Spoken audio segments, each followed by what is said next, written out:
Great day, everyone. Great day. How are you? Lovely to see everyone. Okay, let me go ahead and make sure everything is in alignment. I hope you guys can see my screen. David, you can see my screen, right? Yes. Hey, Stevie. All right. So I'm going to wait for some people to come in. While we are waiting for everyone to come in, for those of you that are here, my name is Raquel May David. I am your host, and my wonderful co-host is David Sanchez. We are here to go ahead and talk to you about the world's most advanced and effective AI-powered credit repair software that is pay-as-you-go, which means free if you don't need to use it. You can't hear me? I can hear you. You can hear me? Okay, Stevie said he's having a hearing problem. Lord, you still can't hear me, Stevie? Check your volume. Mic check 1 2 1 2. If you guys can hear me in the chat, drop an emoji, please. So let me know y'all can hear me. Welcome back, Carlos. Hey, welcome to the room, Nicole. Okay, so Carlos said he can hear me. Thank you, darling.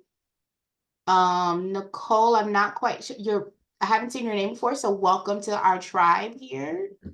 So excited. All right. Let's take a look.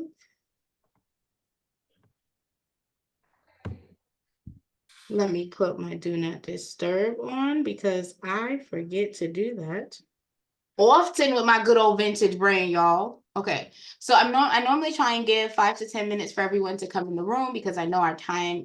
Sometimes people are coming in a little bit later. So right now the floor is open. If anyone has any questions about the software, about the guide, before I dive in, if you guys are a little bit more seasoned, I also always like to start off this class with the number one conversation, which is, excuse me, who already has the platform, drop one panda in the chat. And if you do not have the or do you have the platform and have you sent out a round?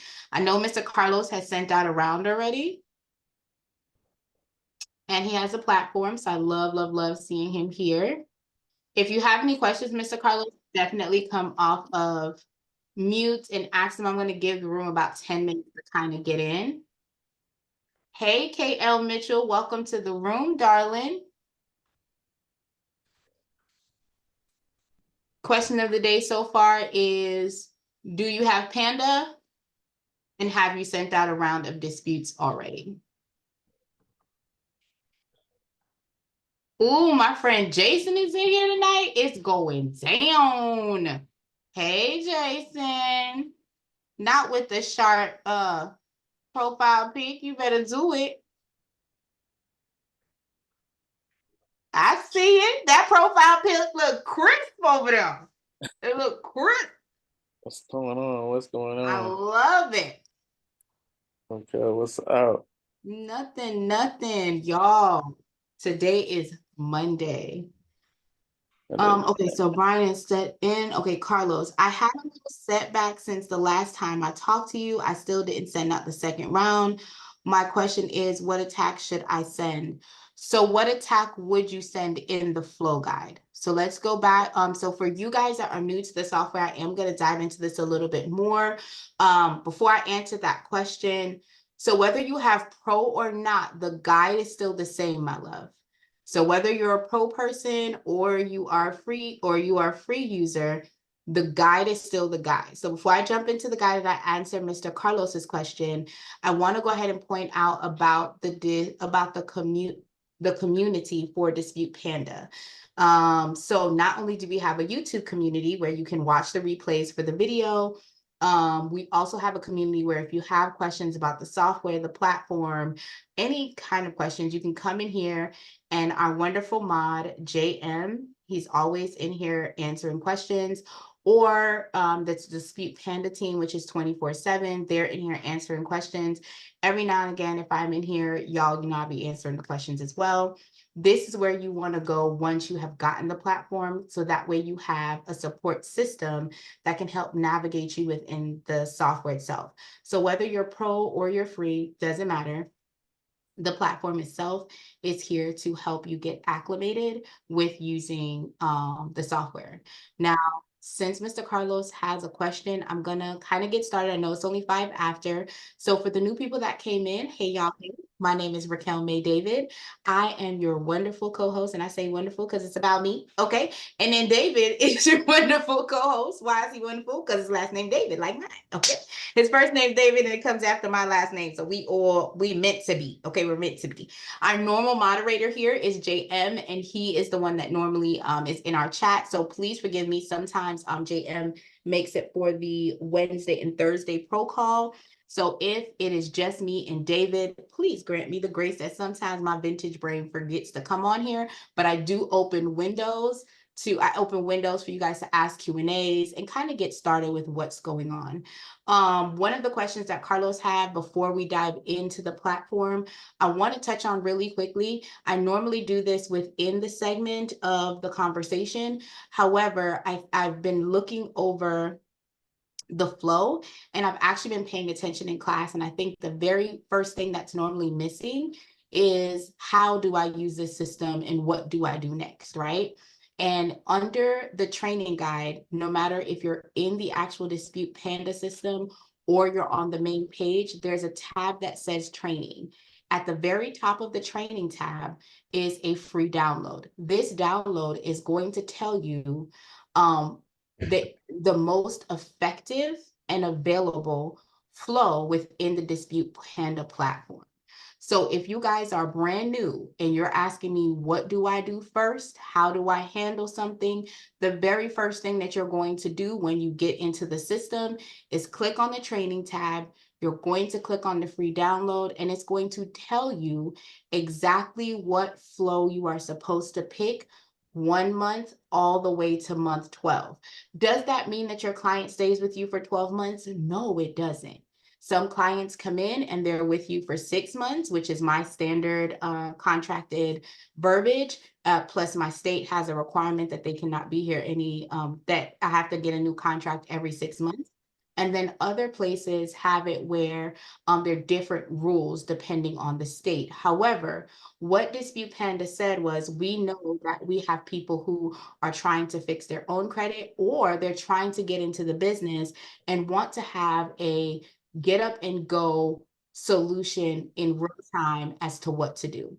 So with that being said, the very first thing I recommend is going to the training tab, click on the download file, and please, please, please download your attack guide. Whenever you are working a client file, you will pull up your guide and you are going to look at what month your client is in. So for Mr. Carlos, when he's saying he still didn't send off the second round, my question is what attack to put. If you're not doing a treatment plan where you're creating your own flow and you're using the flow that the system is giving you, then your next letter will be Punch Your Fury regular if you're doing month 2. Please also bear in mind that you want to send out the letters every 30 to 45 days.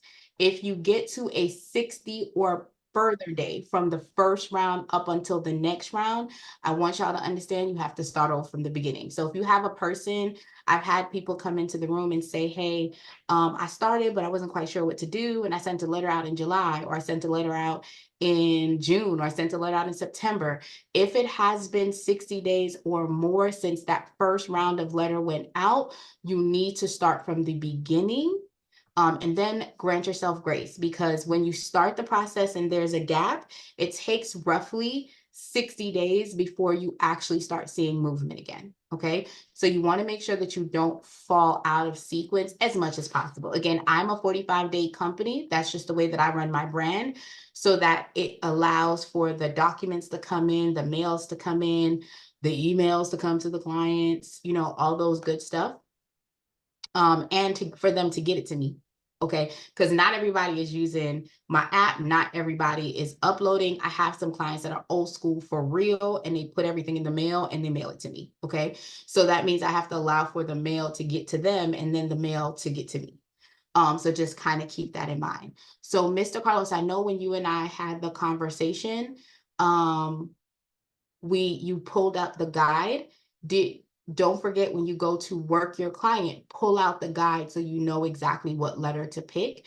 And since you have the pro, you have the ability to not just send the letters to the credit bureau and to the third party providers, you can also send it to the creditor directly, making your attacks a little bit more potent, right? You're putting that stank on it. So I definitely love that. All right, so I see a few new faces. Brian, welcome. S. Rice, welcome to the room, my love. Tyrone, welcome. Michael is here. Is there any more questions before I dive into the platform? Jason, what you doing over there? What questions you got? Because you only come if you got questions. I already know how you are. You act like we don't really go. Y'all, I know Jason for real. And he act like he don't know me unless like he has a real pop. Then he slides up in here. That to is, act like he listen, wasn't talking y'all. to me. That is Cap. That is Cappy Cap, y'all. She know I Okay, talked he to her did like text me the other yesterday. day. He did text me the other Exactly. day. He did text me the other day. Like, No, y'all know I what's talked to going her on? yesterday, and we getting after it. You know, I'm always on this platform when I need to be. I'm at day 35. Should I wait to day 45? Do I need to see you in 10 days? Because I mean, I've got stuff Interesting. paid off last month, you know, with paying down some debt and wanting to see it The recycled. results. Yeah, the results. So I'm just kind of figuring out like which should I hold off before I hit the button as far as to recheck everything. I don't even know what a button is. I was looking for it when you were asking me. I'm not playing with you. It's the one-click import under the document tab. You're about to go in timeout in real time, y'all. Like he's finna go in timeout. It's So the right. question that I would have in your particular case, so just for transparency, guys, I do offer one-on-one coaching. And I do have a whole like coaching program. I have an actual 2-day boot camp that is coming on March 22nd. Y'all, please pray for me because I'm tired just building the program together. But so when Jason and I had a one-on-one. So to answer your question, I would say, has your statement date already passed for that particular creditor that you wanted to pay off? Because I want to make sure when you pull your numbers, that payoff is reflected. So has that statement date already passed within that 35-day window? Yes. Okay, if the statement has already passed, yeah, you can pull it today, you can put it tomorrow, definitely not a problem. Because I know that we're looking to see how it's going to be impacted with that balance being paid down to zero. Definitely. Okay. So I'll do that. Listen, you guys, if you haven't gotten the one-on-one with Raquel, like she ain't even asked me to do it. She ain't even asked me to do it. There is a one-on-one that exists. If you want your life change and you're serious about it, it does cost. But listen, that's she my girl. She my ride or die in this credit game. So she'll help you guys. So plug. She ain't asked for it. You know, No, figure out. but thank you. She don't even talk about it. It's just our first time like really talking about it. So if y'all interested in figuring out really how to get this stuff out the way, she got game for you. Oh, thank you. And I'm building up a nice little situation over there on the book of the face, okay? To see how we can get everything. But the course is gonna go live and you're gonna end up getting access to it because I definitely would love your feedback once the workbook and everything is together. So I'm super excited about that. And thank you, Mr. Carlos said the bomb. Thank you, Mr. Carlos, honey. Okay, does it send the stall letter out automatically in the attack? So the stall letter has to be generated specifically by you. That is not something that the system will do. Please remember that the system does not auto select letters for you at all. Now, I do have a DIY program that does select auto generated letters. The Dispute Panda system is only going to generate the letter that you tell it to send. If you do not select a stall letter, it will not send the stall letter out for your client. All right. So I want to make sure that you're aware you have to do stuff. So we're going to go through. So just to give you guys a walkthrough of what today looks like, we are going to go through the actual main software. We're going to talk about the homepage. For those of you guys that are just coming in the room, can you drop an emoji to let me know if you already have the software? 1 emoji, 2 emojis if you have the software and you've already sent out a letter. That is kind of where I'm at right now. But we go through pricing, we go through the training and the contact. Once we're in the software, we will talk about the pro features and where the differences and the nuances are. And our goal is to upload our first client and produce our first round of letters. So with that being said, guys, if you are by your computer, go ahead and make sure that you're loading yourself in the software. A lot of people say, well, I'm going to wait. I'm scared. We not, okay? We soldiers over here, okay? We thugs, okay? Not real thugs, just like, you know, almost thugs, because I don't really do jail, you know what I'm saying? But like, I'm a little bit too prissy for that. But like I spent 18 hours, y'all. We ain't gonna do that. We ain't gonna do that. You know, justice for the people, right? No. I want you guys to really be successful. So because of that, the system does give you an active flow. I don't want you to feel like you're out there, you're not quite sure what to do. Now, once you have sent out your round of letters, if you are not sure what to do, tag me in. That is where you can then get the sauce, the judge, the juice, right? To be a beast in these credit streets, because that's my goal. My goal is to get you here. The system gives you a head start. I've been doing this on and off for 19 years. I like to tell the truth. If I would have had this system before, I could have focused on learning the good habits instead of learning how to dispute and the habits and how the FICO score works and all the things in one, you know what I'm saying, at one time. So this system gives you the ability that it gives you the letters and it gives you testable, proven guides in order for you to be successful at actually disputing accounts. Now I'm going to go through and show you guys the system, and it's 17 after. So we're going to dive on in. Just before I get started, any other questions before I dive in? I see Miss S. Rice said that she has the platform and she has sent out a round of letters. Thank you, thank you, thank you. My question will be, are you around one? Did you send out round one or round two? You know I like interactions, honey. Good evening. So, hello, my love. Hey, I come back on camera. Yeah, because I don't know how you turn. You see how they turn off? I know, right. Okay, so I really don't know what I'm doing. I'm gonna be honest. Cool, but cool. I respect that. I sent out just the information correction. That's all I've done so far. I did that 6 days ago, and I was coming back to do my first, I guess, official attack. Mm-hmm. But then I saw this popped up in my inbox. I said, well, let me go learn something. Before I listened to all the trainings though. I did do that. Good. And I did download this guide. So I just was like, all right, let me see what else I don't know. But it sounds like I need to hook up with you. Awesome. Well, I hook up with me, girl. I'm available. I mean, not really, but yeah, I'm available. Girl. I like that. I'm available, girl. Okay, I'm viable. Okay, I'm viable. No, I'm joking. Yeah, I can't. KL Michelle said pro members sent out first round 2 weeks ago, awaiting results. Okay, I'm so excited. So we're going to cover a few topics here since we have some new people, some fresh blood in the room. I love that. Number one, this is a safe space. Yeah, I know it's on YouTube. Don't worry about all that. Okay. What I want you guys to do is if you have questions, if you have comments, if you don't feel like you want to talk about, like get on the microphone, okay, because I'm a DJ in my head, y'all can go ahead and drop it in the chat. I have no problem talking. I'm the oldest of 4 kids, and trust me, I like to use my voice. All right, okay. So you can definitely drop it in the chat. It'll be my pleasure to read it. And that way, if anyone else might have the same question, they don't, if they're a little bit too shy to ask, at least we're all partnering together. As y'all come in, there are times that I do giveaways. I'm not quite sure if I'm doing a giveaway today.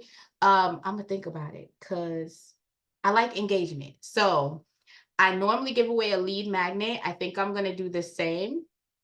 So I'm going to do I'm going to do a giveaway tonight. It's going to be a lead magnet. You guys can take it. It's going to be an editable template that you can put in Canva. You can take it and you can edit it and turn it into an ebook, or you can do it as a giveaway for your customers. So that way you can have leads once you've decided to start doing this as a business.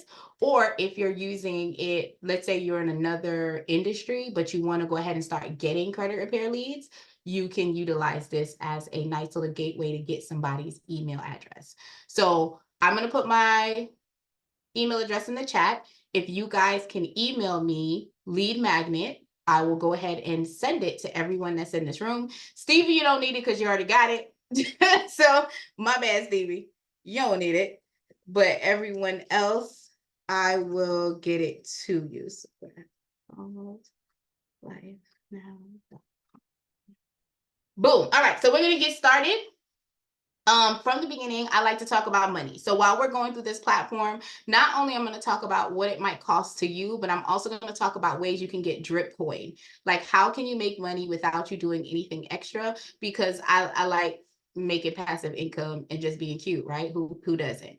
So right now we're going to talk about the prices on the platform. And then when we get into the system, I'm going to talk about how you can make quiet money in 2 ways. Okay. So the pricing, Dispute Panda has a free version. It is 100% pay as you go. What that means is with the free platform, you are able to go ahead and put as many clients in your system as you want to. You only pay $17 per round if your client is not using Credit Dyno. Credit Dyno is the credit monitoring software that was created to work in conjunction with Dispute Panda.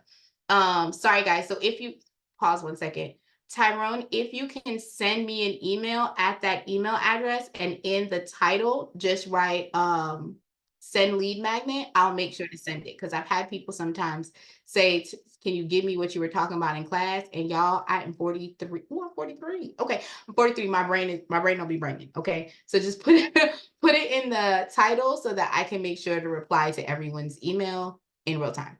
But the Credit Dyno software is a credit monitoring software that you can also become an affiliate for, which means if anyone signs up under your link, you can get paid anywhere from $8 to $22 per member that has that profile.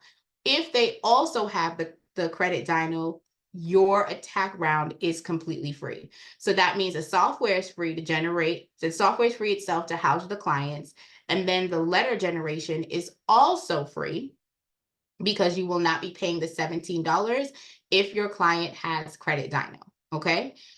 These are just the types of letters that are in the attack flow system. And then I want to get into the pro. So the pro feature, it allows you to go ahead and get a secured client portal. It also gives you the ability for you to get more aggressive letters in the sense of you're not just sending letters to the credit bureaus or to the secondary companies. You have the ability to also send letters to the creditors themselves, making sure that it's more aggressive, more detailed in getting your results as you go through the credit repair process. Okay. It is currently $1 for 14 days, and then it goes to $197. Or you can pay for a full year at $19.70 and you get 2 months free. I'm also going to show you some other pro features once we get in, but I wanted to kind of show you the difference between the two. So if you have the pro, you get a more aggressive letters and you have a safe, secure client portal so that your customers can speak back and forth with you, and they can also upload their own documents instead of you manually doing it yourself. All right. No worries, Stevie. I'm glad you're here. I'm glad you can hear me, child. Mic check 1 2 1 2. All right. So the training tab is the next tab that I'm going to take you guys to. If you guys are just coming, I know we have some new people here. I'm going to tell you this is your start here bucket. You get the training. The very first thing you're going to do is download the guide. The guide is giving you the preferred, most effective attacks available within the Dispute Panda platform. Please bear in mind that there are a bunch of letters that are in the software that you can use, but Dispute Panda went because we did have a different attack guide before that gave you multiple options.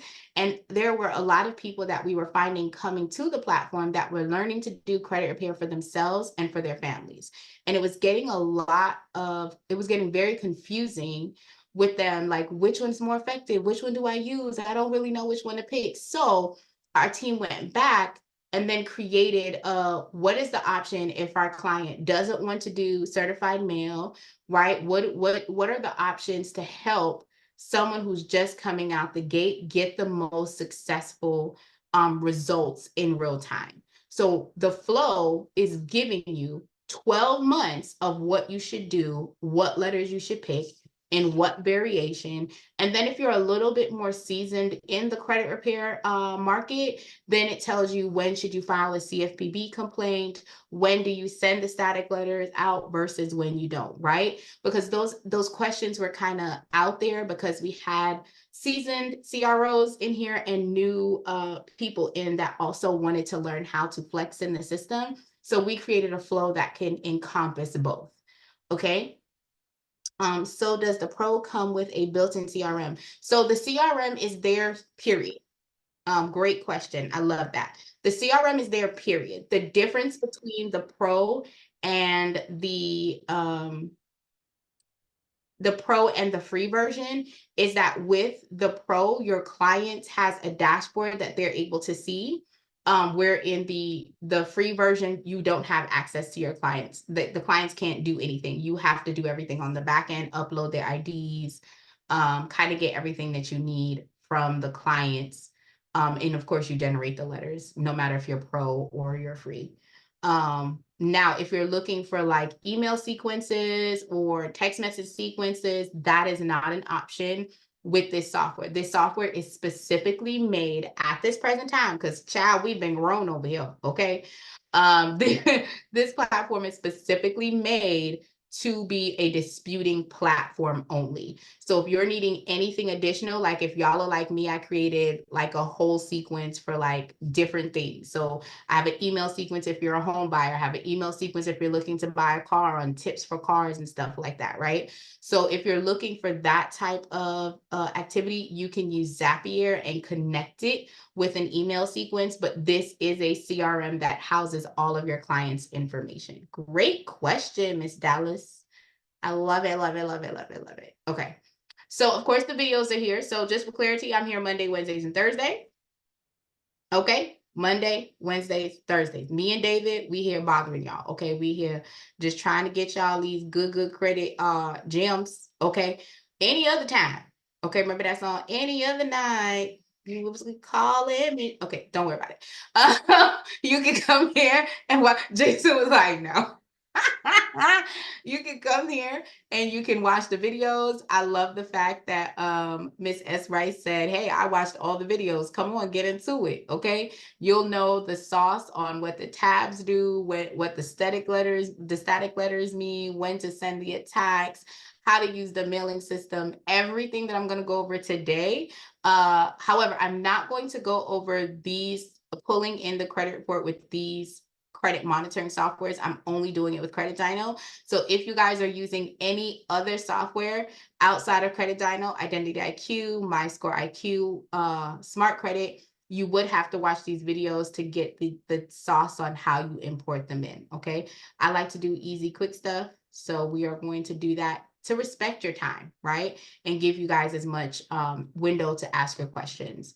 The contact tab, our customer service team is here 24 hours a day. I'm going to say that again. Our customer service team is here 24 hours a day. If you have a question, a concern, anything that you feel that you need support or assistance with, I do not want you guys to hesitate to reach out to our support team to get the help that you need in real time. Okay, they're here to help. They want to make sure that you're getting everything that you need in real time. And one of the things that you actually can do when you are in the platform is you have the ability to go ahead and select your client information and actually send them the exact client that you're having the issue with. I'm going to drop something in the chat, guys, because I love this application myself. It's called Loom. It gives you the ability to create a video. So you record your full screen. And in that video, when you are done with it, it has a shareable link. So you can copy the link and put it here. And that way you will know not only when customer service has, or the back office has looked at your request, you literally get an alert in Loom that says, hey, this message has been read. Okay, it is a free service. I'm not saying that they don't have a paid version, they do, but y'all know I like low overhead. So I do still use the free platform. And I did drop it in the chat so you guys would be able to grab it if you need. And this is just one of the ways that I kind of like when I send out messages, whether it's to my VA or if I send it to my daughter, because she does work the business, I'll record a video of what I want her to do. Like, hey, I need you to do this, this, and this with this client. I'll send her the video so that she sees every single thing I clicked on. And if she needs to rewatch it, she does, right? And she can leave comments like mama wasn't able to get here and I'm able to get an alert that the comment was done. So I really, really like that ability. And of course, here you can do anything from rounds, documents, mails, credits, subscriptions. If you're having client issues and you put the client information in here and you're good to go. If you have general questions, like you want to be a part of the beta testing group, you want to talk about partnership or press or anything else, they'll get it out to the next person that will, to the correct team that will be able to answer those questions for you.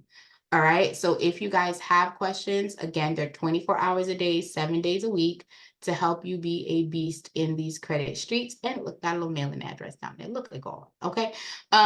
So this is covering the main page. I'm going to move into sign up in a minute. Does anyone have any questions about what we've covered so far? And I see that there's a question in the chat. Allison says, I'm on round 4 and no results on credit inquiry removal. What should I do next? So there are multiple methods for the credit inquiry removal.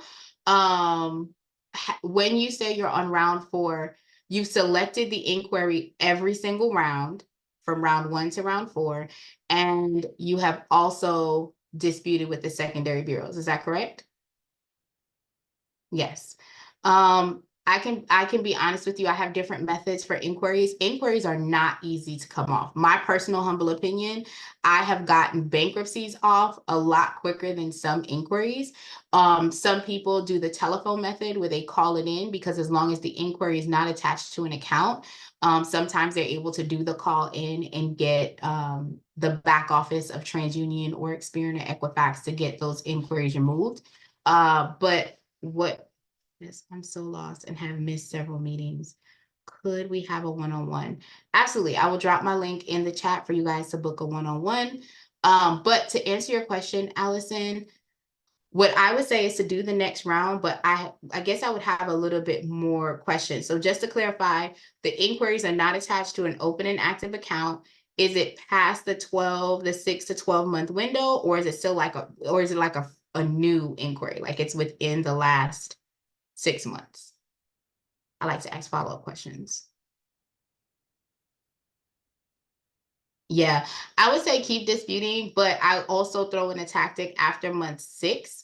I will go ahead and call them. That's when I would call the credit bureau if I'm seeing that if I'm seeing that they're not really helping me when it comes to the letters. I have thrown in a call. My Equifax letters are not being received. Experian and TransUnion have received. I'm in round 3. I did a request for them to. So how do you know that your letters have not been received from Equifax? That would be my first question. And they suggested that I do a stall letter. Okay, so never trust what they tell you on the phone. When they just being honest with you, when they tell you that they have not received your dispute letters, I have heard that before, and that'd be a bold-faced lie. My question would be, have you seen any changes month to month when you pull the actual credit report? That would be my number one question. I want you to look at your Equifax from when you started until now. Has there been any changes, any updates, any removals, anything like that, that have even name drop, address drops off? Have you seen any of that information in there? If you have, then they've received your letters. Let us be clear. Like, tell them stop playing in your face. Secondly, are you sending, another question that I like to ask is, are you sending are you sending all of the letters together in one pack? I have a lot of friends that'll be like, oh, all of it goes to Equifax, so I just send it in one envelope. I do not do that. If there are 3 letters that the system gives me, if there's 7 letters that the system gives me, all 7 of them are being sent out individual. I'm not lumping them together in one packet, because that's how I feel that they like to stall when things are happening. I did drop my link for the one-on-one, so if anyone needs it, you can definitely leverage it there. But as far as the Equifax goes, Kiki, I would love for you to pull up your report and look from month to month to month and see if there are any changes or any removals on your Equifax profile. If there's been any updates, like those things matter. And I'm not talking about updates when it comes to your credit cards, because let's be clear, if you paid your credit card down or anything like that, you will be able to, that's going to automatically be generated as long as the company is doing what they're supposed to. But if there's a name removal, if there's an address removal, if there is an account that's been deleted, that has everything to do with your doggone letters. Okay, tell them go sit down in the corner. You won't put them on timeout. Okay. Great question. Any other questions, guys?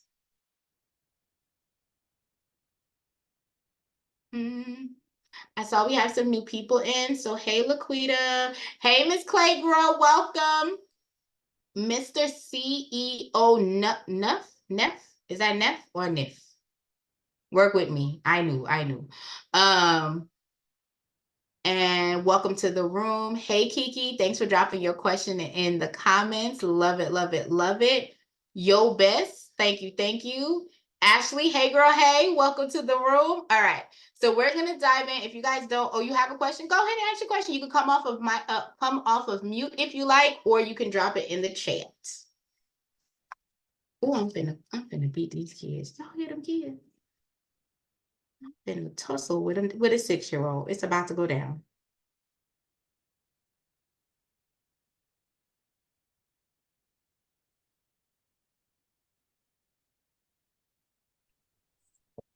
I have a question. Okay, what question do you have, my love?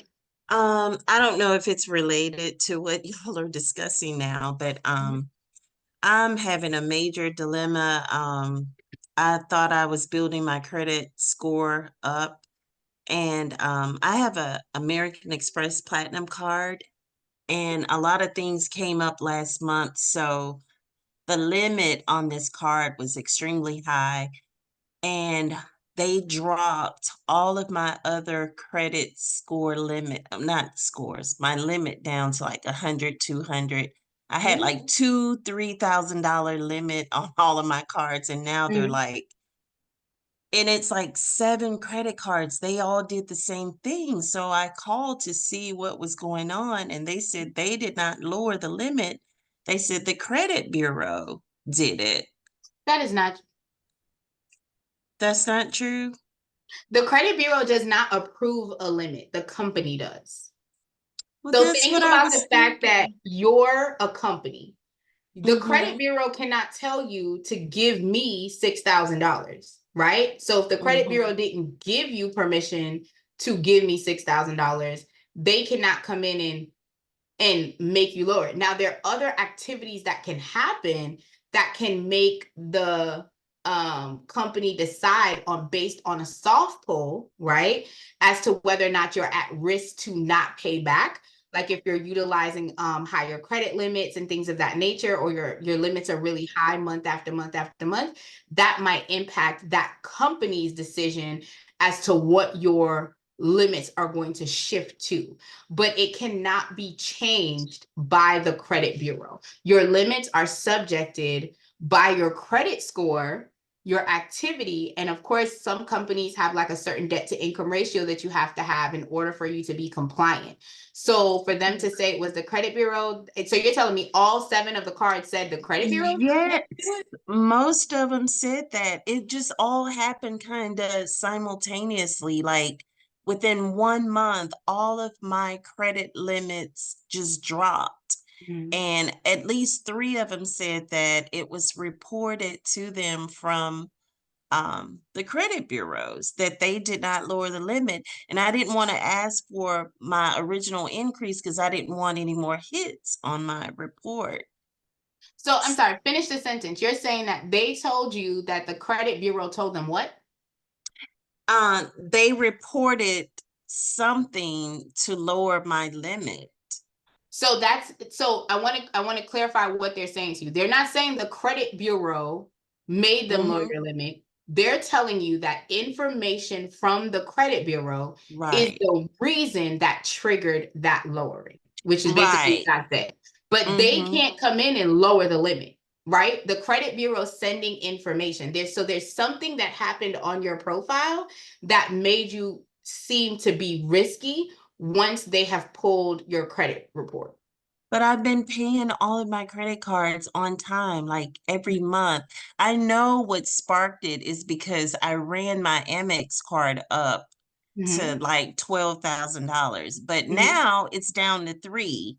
So it's back to a lower limit, I mean, lower balance rather. I've never been late on my Amex Platinum, like never been late. So, But that debt to income ratio is probably what made them worry. And if you went that high and that's not normally what you do, right. that normally creates impact. So the counteractive to that, so that's this is outside of the training, but y'all, I'm so sorry. What you would do to counteract that is you want to wait 3 months, go back in, and apply for a credit limit increase. Okay. That's Well, what my you score do. has dropped now tremendously, like Yeah, it is. 100 points, because my utilization is like It's high. 9% or over the limit. I'm like, oh my God, I can't Yep. believe this. Yep. And when I go through, I'm going to tell you guys the 2 most heaviest weighted of the credit scores, and utilization is 1. That's worth 165 points. So if they drop your limits, and this happened a lot during the pandemic, a lot of cards started dropping limits just out of fear. They did not know, what was going to happen and who was going to pay. So to CYOA themselves, they started dropping it to like whatever you used, and then they would come back, and when you paid it down, they drop it again, and then when you, that's something that they were doing. So I wouldn't be the only way that you can combat that, to be quite honest, is to focus on paying on your statement date, not your due date, so that way when that happens, you're in a good space. The other option you have is to reach out to Amex as well and see if Amex will give you a credit increase. Okay. Yeah. Because of the fact of your transactions within Amex and the fact that you went from 12,000 to 3,000, they might be in a good place to where they can go ahead and support you with getting more breathing room. And if you have any family members that pay their bills on time and are using less than 10% of their cards every single month, you can ask them to piggyback onto their account so that you don't have to use a card, but so that you have the ability to get their available credit to kind of help boost your numbers back up. So you said you think it'll take 3 months though? It takes 3 months for you to ask for another increase because they just dropped you, right? They're telling you, I dropped you because of information that was on your report. That information needs to shift. And the reality of the situation is your continued on-time payments is going to be helpful, but how you're going to see a damage or a debt recovery in your numbers is paying on the statement date and not the due date. Right. And I'll I break just that down a little discovered bit that. further. Okay. Yeah. Thank you Because so that's much. what's creating the problem for you. No problem. It's my pleasure. It's my pleasure. Okay. Mr. CEO said he had a question. What's your question, honey? Ashley, thank you for telling me you can't hit a big headed kitty cat, yo. What question did you have, Mr. CEO? Yes, it's about Dispute Panda. Like a few weeks ago, I put in a dispute to tax. I tried to mail them off. It kept on giving me an error, and then it said it was mailed off. It took the money off the account, but it's saying I'm not. It said at the bottom, it's okay. It's giving me an error saying something went wrong. It did it like 4 times. Then the last time it said it went through, but I still have a green bar that says mail off your dispute letters. And it's going on it probably been 35 days now. So I want to make sure that I'm clear. You're saying that it does show. Okay, so hold on a second. Let me log in because I want to make sure that I can track what you're saying. So when you go to the letters tab, is it showing that the mail has been sent? I went on there. I'm new to it, so I'm still learning. But I did the tax, and when I was trying to send the mail off, it kept on giving me an error, like something went wrong. It did it 4 times. The Mm-hmm. fifth time, it said it went through. At the bottom, it says mail off, but I say like the second time I try to do it, it's still saying mail these letters off. You see what I'm saying? So I'm like, did they get mailed off or did they not? Because like I said, the 5th time it said it was mailed off, but I still got that green bar at the second one said mail them off. You see what I'm saying? Tell me where the green bar is, my love. Look at my screen and tell me where you're seeing the green bar.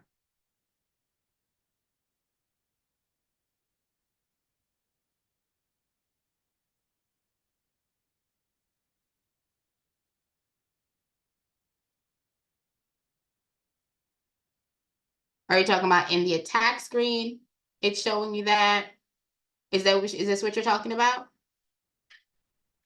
You're on mute, my love. I said, click on attack, click on the Yep. 7, attack 7. Are Okay, you talking about this? you know how you send them off and you say send the mail off. Well, it's a green bar that say mail. Let me Them go out. Right here. Yeah. That's in the screen. This is always going to be here. Oh, okay. It doesn't go away. Great question. This is always going to be here. How to confirm if the letter has been mailed off or not is going to the letter tab, and you will be able to go ahead and see the date and time your letter was mailed off. Okay, so but it happened to me 5. So I was wondering because it kept on giving me an error, like something went wrong. It did it 5 times. 4 times. The 5th time it went through. At the bottom in orange, it said it was mailed off, but I was just wanting to make sure. You see what I'm saying? Because it was an error like 4 times. So Right. So I'm advising to make sure that it went off is you'd go to the letter tab and you'd be able to actually see if the letter has been mailed off or not. And they have the status option. So it will be able to tell you now, bear in mind, if you're sending it off first class mail, the only thing that you will see is that it's been mailed and it will tell you the expected date that it's supposed to be sent off. Okay. Thank you, Miss. Yes. My pleasure. My pleasure. All right. Let me log out of this here. All right. I have a question about my apartment. Is it a question related to the software, Miss Laquita? Yes. Okay, what question do you have? I've lived out the apartments now 3 years, and they saying that I owe them like $7,500, and I stayed in the apartment like 7 years, which is not true. I don't owe them that much money, and I did a dispute on them, but it's keep coming back, and I did it through Dispute Panda, but I don't know how to read anything, and I've had my dispute account maybe over 6 months. And I was just looking at it a while ago. My last time I disputed was like 165 days ago. Mm-hmm. And every time you guys have a meeting, I'm always missing it. So I'm glad I was able to catch you guys tonight. Okay, so just to clarify, how many rounds have you sent out? Through dispute 1.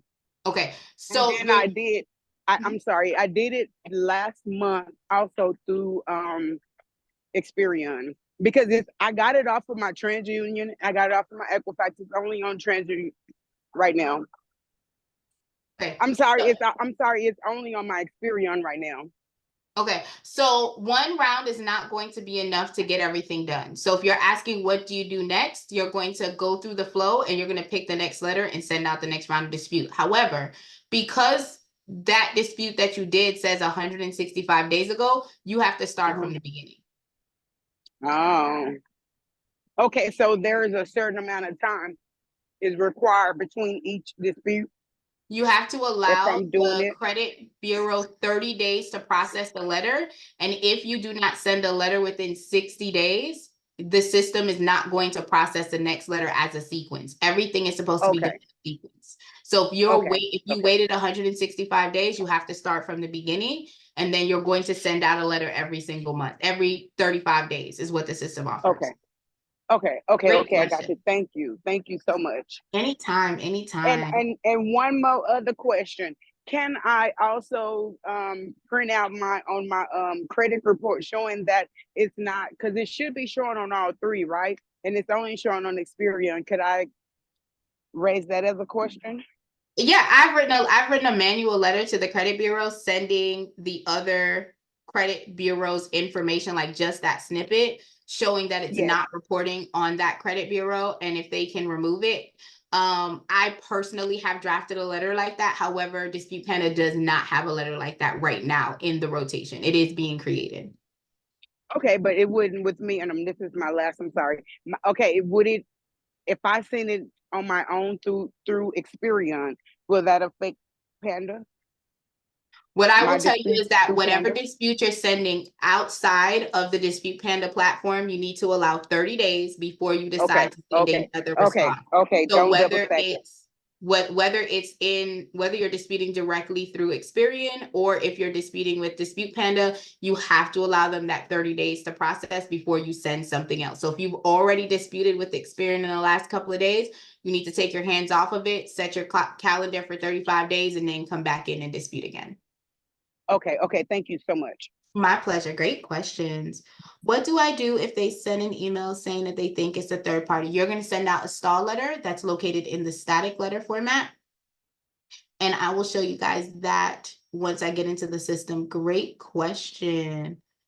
All right. It says, Amex lowered mine when I spent a lot in 1 month, and then 2 months later they raised it up. Yeah, Miss S. Right. She was saying it wasn't Amex that lowered her. It was the other cards that ended up lowering her because, and she believes it has to do because she used a higher limit with her Amex card. And this is what I'm saying, y'all, we're going to talk about the two different games that we're playing when it comes to credit. So I'm super excited that Miss Yo Bless gave us this information, because I feel like it's a tangible example that we can leverage once we get into the disputing segment. So now that we've kind of covered all of that, we're going to go into signing up with the platform. Do we have any other questions before I do that? I want to make sure that we don't have any other questions.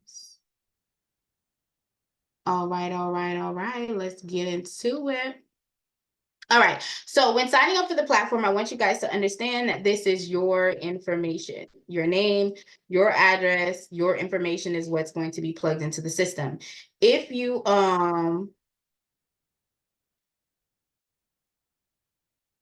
are using this system as a business, then you can use your business email. If you're using this just on the strength of you, please understand that you need to have 2 different email addresses if you're going to put yourself in the software. So you have to use one as the consumer, one as the business account holder. So they have to be 2 different email addresses because it will not allow it to go through, okay? If you have a company name, you can plug it in. If you do not fret. You can come back and put it in later. The system is going to default your username or your company name to your name, so it's completely fine. I do like to sign up for special promotions, resources, updates, because I want to know all the things in the street. I'm nosy. I was born in February, January, February. All right. I need to know. I'm inquisitive, as they say. So you guys can go in and choose to elect to check that box. You don't have to. When you go into the software, it will give you your service agreement. It basically tells you how to do business with Panda, what Panda expects from you as the person utilizing the platform. You do have to accept the terms and agreements before you're able to go in. Once you're in the system, it will send you a verification email. Recommendation is to validate your email within the first 48 hours so that this black bar goes away. I'm not going to validate the email because that was a fake email, y'all, okay? Just to be honest, it was a fake email. So there's nothing for me to validate, but I'll still be able to utilize the software as I'm going through. I'm going to go over the dashboard for you, then go through the whole side panel, and then we're going to get started with loading a client in. Why won't it let me get pro for $1? iPhone, I'm not quite sure why you're having an issue. Right over here on the side, you can hit upgrade. Unless you've had pro already for the $1, that might be what's defaulting you. But if you're having that issue, my recommendation would be to I don't have it. Okay. If you've never had it before, and you're having an issue when you click on this bar that says upgrade to pro, if you're having an issue here when it comes to sign up, I would say to message the back office and let them know that you're having an issue so that they can help you get through it. All right, because I'm not quite sure why you would have an issue with logging in, but great question.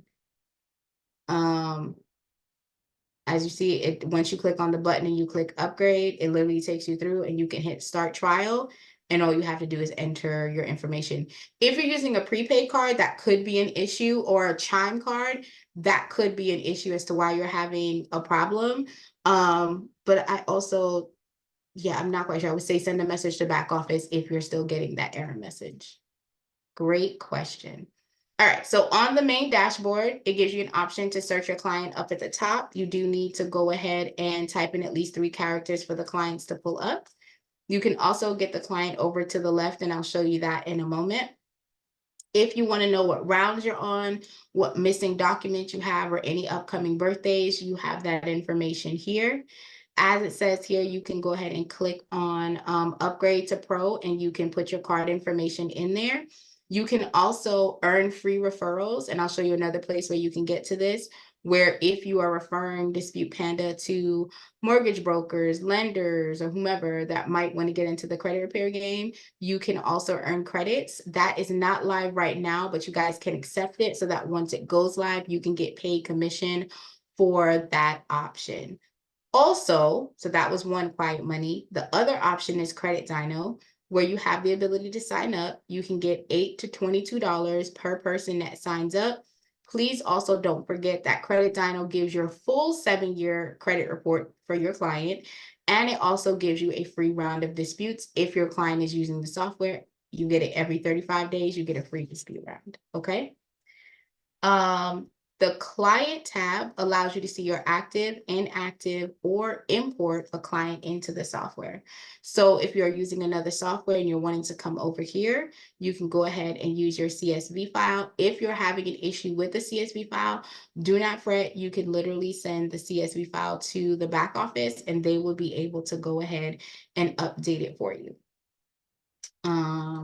If you want to add a new client, you would click on the new client option, and then if you have the pro, you just click the invite client option. It will automatically send, the system will automatically send a message out to your client for them to go ahead and upload their IDs, sign the contract, all those good things, okay? The letter tab is where you can go and see the letters. You can see the status of the letters, the name of the letters, when it was sent out. It even gives you an approximation of when the letter should be received. Just for record purposes, if you are using the system to send your letters out, please note that if it's sent out before 12 p.m. PST time, it goes out the same day. If it is after PST, it goes out the next business day. It does take about 72 hours for the fields to update. The only thing that is trackable is your certified mail. That is the only thing that's trackable. First class mail is just like you taking the letter and taking it to the post office and dropping it off in the mail. Same exact thing, okay?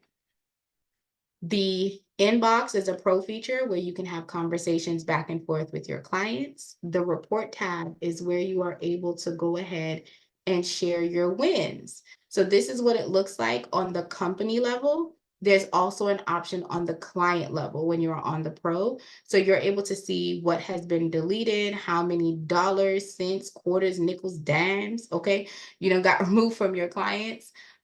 Information, so you're able to see that there, and you can make it into a shareable form for you to post on your social medias, okay? The subscription tab is where you can go to make payment forms, onboarding forms, things of that nature for your clients to sign up and for you to put on your landing page, your website, your link tree, whatever, or your bit.ly if you like. Also, the training and contact tab is also over here.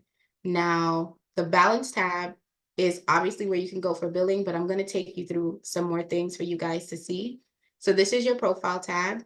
If you are able here, if you wanted to change your email address or you want to change your phone number, if you want to add a picture, you can do that as well. If you go from doing this for your friends and family to actually doing it as a corporation, you can upload your logo, you can go ahead and put the addresses in. You can actually put a contract in here as well. The contract only goes out for the pro users. If anyone needs a copy of the contract, please say me. I will drop the copy of a sample contract. I do want to point out that there are certain things that are needed per state. So you would have to add or edit certain things in that per state guideline. But if you just need a simple contract, I will go ahead and drop it in the chat for you guys for you to leverage. Okay. If you have team members, like you want to go ahead and have your daughter, like me, or your son help you, you do not have to give them your password. You can give them their own email information and they can create their own password to log in and utilize your software. The affiliate link is for the credit monitoring. If you have the pro, you can put all the links in there and have your clients choose. If you're like me, I like to have low overhead, so I turn them off. And the only thing that I have on my safe client portal access is my login for the credit dyno and nothing more. So that way, when they go in and they sign their contract, they upload their IDs, the credit monitoring that pulls up is sign up for credit dyno. And that way I can get my free rounds of attack, see their full 7-year profile, and be able to support them from there. Okay. The disputing options, that is the address for the credit bureaus. If for some reason the address changes, you get an alert because they do have 8 to 10 or more addresses that they utilize. You can come in here and edit the address, and that way the letters will be coded with that new address on it. Okay. The billing tab, this is where you can go to add or load monies onto your account. You can load in bulk. So here I need to purchase $1,000, or you can do a subscribe and save. So if you're doing this just for yourself, you can go ahead and purchase $20 every single month. You'll get $30, or you can do $60 every single month and you get $90. It'll automatically pull from your account the same time every single month, and you get that boost in scores. I want to also stress that this platform should only have your credit card information in here. So if you're doing this for friends and family and it's 7 of y'all, you cannot, you can probably get one bonus profile, and then you'd have to do the add-ons. They would just have to give you the money for whatever they need to do, whether it's mailing. That's what I did do when I first started was, as I've done in my coaching program, is I tell people to go ahead and get started by doing the mail. Like, say, I won't charge you anything. I'll generate the bill. You have to have credit dyno for the first, you have to keep credit dyno, but I'll give you 2 free months of credit repair, right? So that they can kind of see what's going on. So that is an option for you guys to do. But just to clarify, the system belongs to you. The only person's card information that should be on here is yours. Okay. The invoices is where you can see your pro statements for your clients, or any invoices that are going out. The activity, you can see the attacks that have been sold, any mail that's going out, and any credits from the attack rounds that are in the software. The integration is a pro feature where you can link it to Zapier. So as I was saying earlier, if you guys have an email sequence or a text message sequence, you can have it where when they come in as a lead or a new person, they get a text message that says, "Hey, welcome to," so my text message goes out and it says like, "Welcome to the evolving community. Welcome to Wealth Insight," depending on which product they pick. It also has like a little template for them to log into my Facebook group, different things of that nature. So, but that's integratable with the Zapier profile. Okay. Again, this is where you can do the Dispute Panda referral agreement. So it is not live now, but go ahead and get it started so that once it does go live, you already have your link to refer people to Dispute Panda and you get paid what you weigh, honey. Okay. So any questions on the dashboard itself of what we covered before I answer the questions in the chat?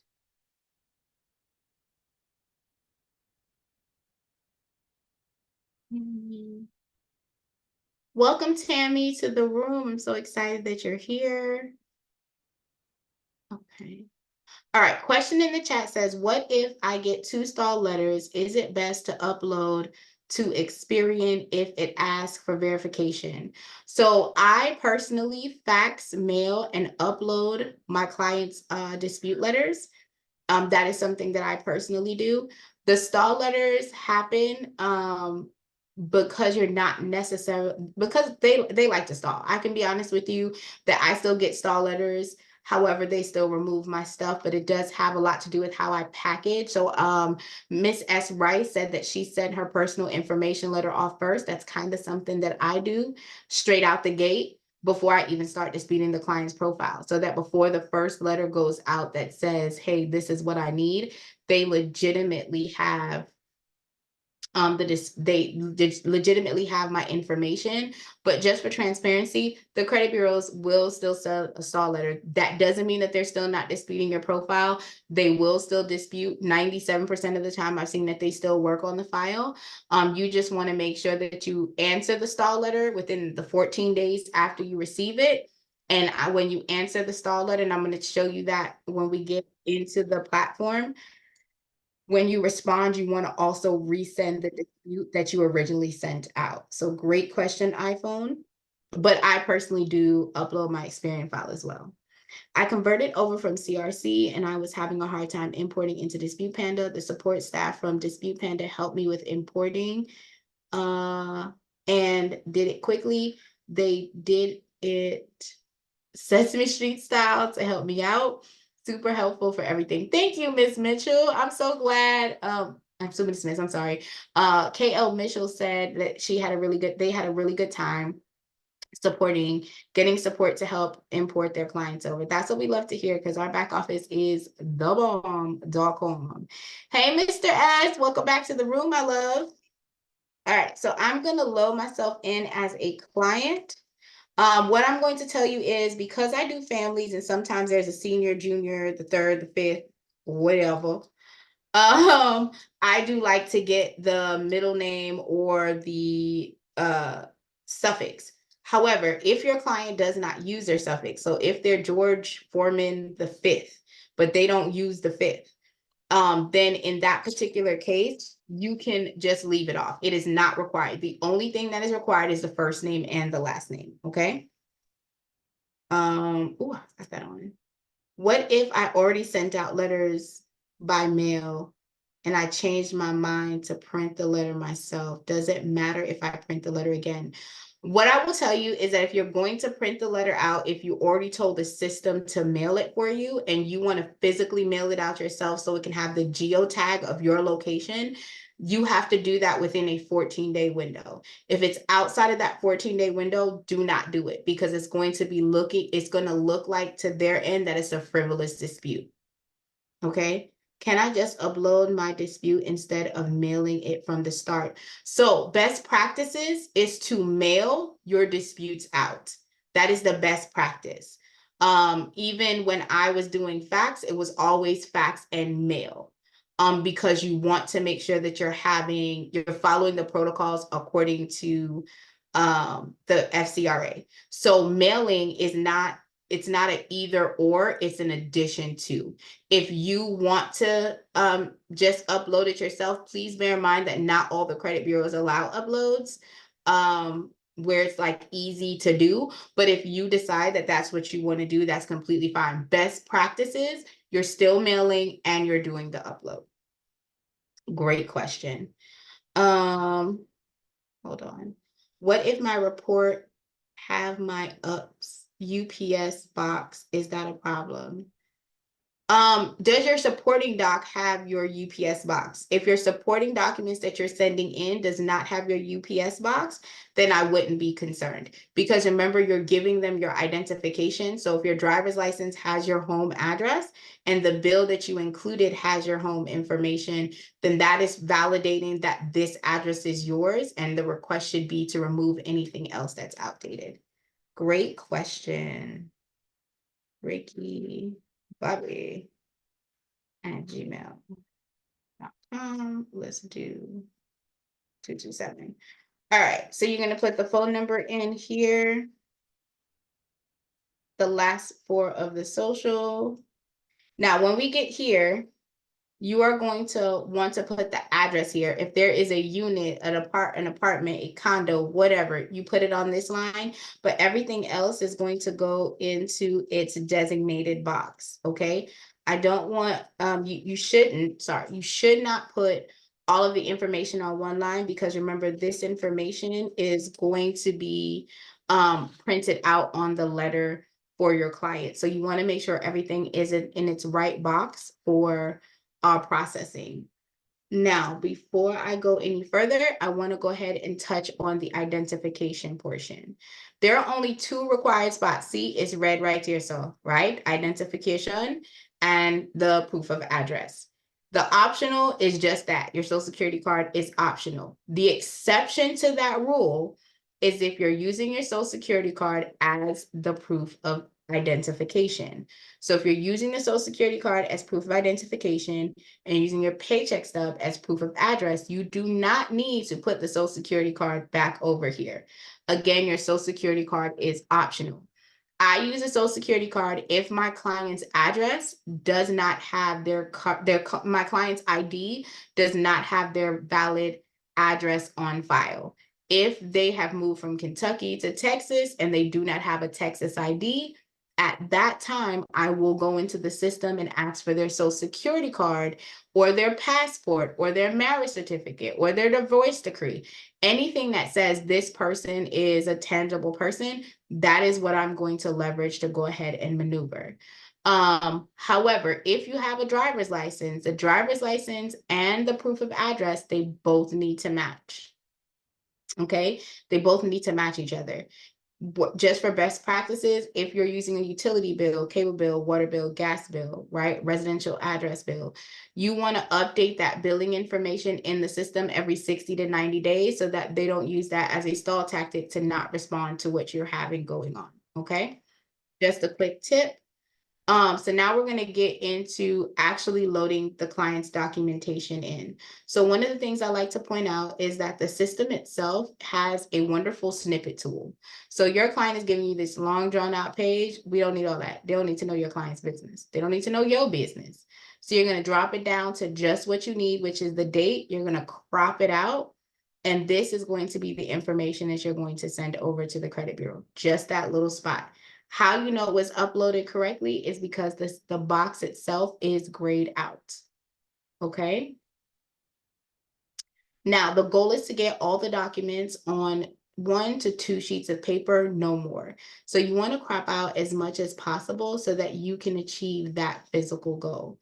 Now that document that I was showing you guys, a proof of identification, that document is located in the training videos on any attack round. And if you guys are by your computer, David also dropped it in the chat for you guys to click it and save it. Okay. Now, Credit Dyno is a wonderful tool, like I said, that was built to be integratable with the Dispute Panda software. With that being said, when you come in here, one of the perks is you don't have to log back into Dispute Panda, into Credit Dyno in order to refresh your client's profile. If you're using Identity IQ, Smart Credit, My Score IQ, you do have to go into that account every single month. Update their profile, download it, or copy the view source, and then bring it over here. With Credit Dyno, you literally come here month after month and you do the one-click import. So hang on one second, guys. I am going to log into my dummy account over here and grab a username and password to utilize. Do you have to mail each letter separately, or can you put it in an envelope? I personally send each letter separately. That is my method, so that way if they try to stall on one, I still have the ability for the other letters to go through. I don't bundle them. Great question.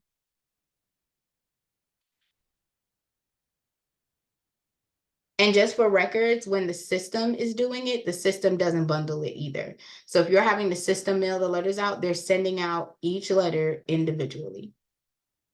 Great question. All right, let me minimize this over here.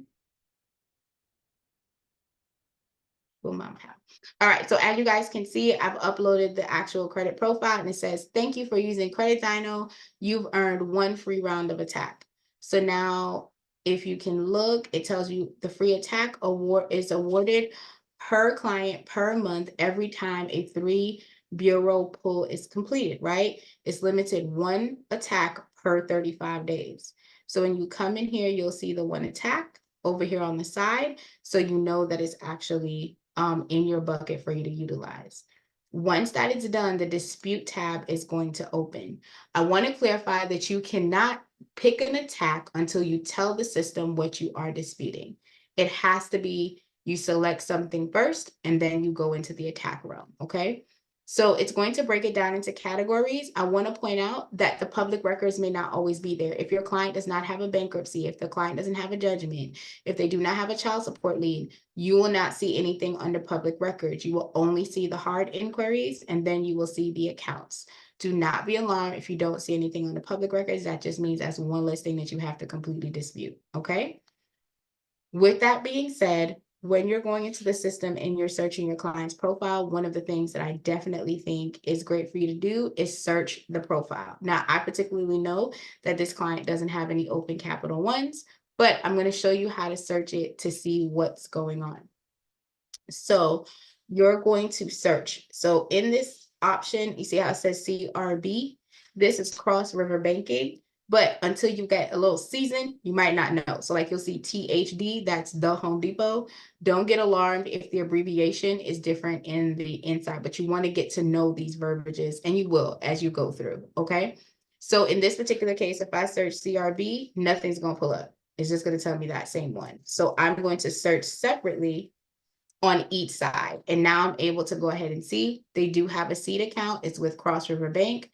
The account has been transferred. There are negative accounts because the system has already generated a letter. So these boxes here says that the system is saying that there is something that is affecting the client's or your credit report directly, and it's automatically selecting it for you. Okay, so you don't have to do anything. The system pulls your credit report in and it auto checks what is impacting your client's credit score right now in real time.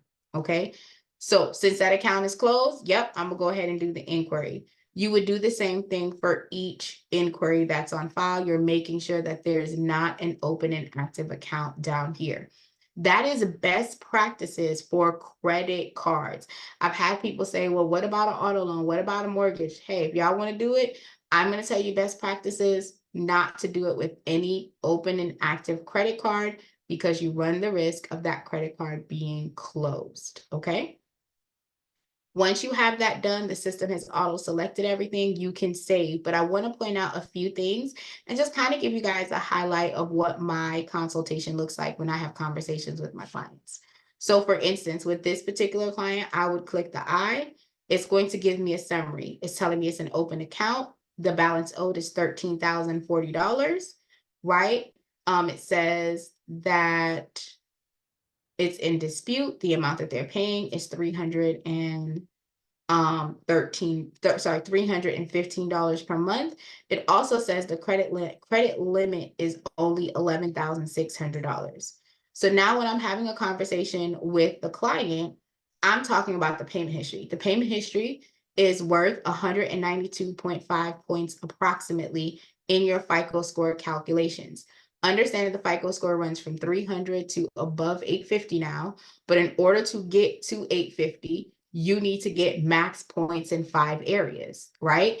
If in the very first area, which is worth 35% of your score, is worth 192.5 points, and you have late payments on here, that is going to drop down your overall availability, right? So now your numbers are going to drop because you're not consistently paying on time.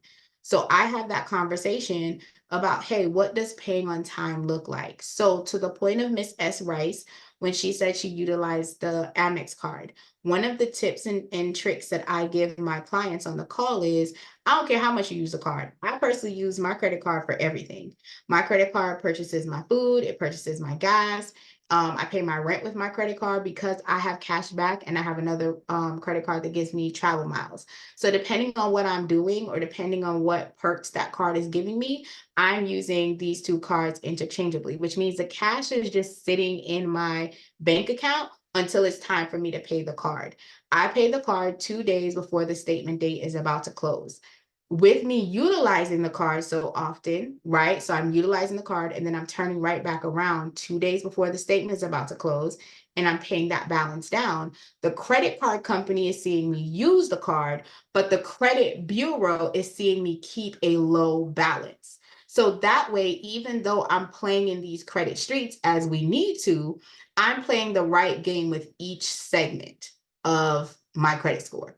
I'm playing the right game with the creditor. So now when I go to them in every 6 months or every 90 days, and I go, I need a higher limit, I need a higher limit, I have a reason to get a higher limit because I'm using this card, right?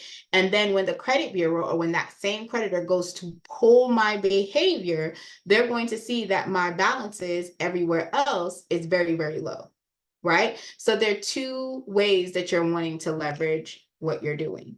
The next thing that I talk to them about is utilization. Utilization is 30% of your score, which is roughly 165 points of your overall score. So if your baseline number is 300, you add the 192.5 and then the 165, you're well over 500 points. Well, right? It's like 600 and something points. So with that being said, when you're looking at those numbers, guys, you're having a conversation with your client like, my love, your limit is $11,000. You're using 13. You're using more than 100%. You do not look like a safe place for a creditor to give you funding. So I need you to go ahead and make sure that you pay your bill. So to get them out of this particular situation, you're going to be explaining that they need to pay their minimum payment times 2 plus $4. This way, even if all they can pay going forward is the minimum payment, because they've doubled that minimum payment, it has allowed them to have a bigger buffer that when the interest rate hits again, they're not going to go over their limit again. Now, please bear in mind that the companies will go ahead and be like, oh, you playing games, we'll lower the limit. That happens. You can only control the controllable and try to work out a plan that is best suitable for your client. But this is what the conversation is going to look like. We're going to talk about every account. We're going to talk about how that account is impacting your FICO scores and how much numbers you might be missing because of the current behaviors that you're doing. So now you're having a clear dance with the credit bureau and a clear dance with the creditor so that you can samba and salsa all at the same time. Okay? Now, while you're in the system, if you are a seasoned person, I know that someone said that they left CRC. Let's say you have a letter that works for charge off or for late payments or whatever. You can actually click this add a custom message and you can put that letter into the software and you can actually save it.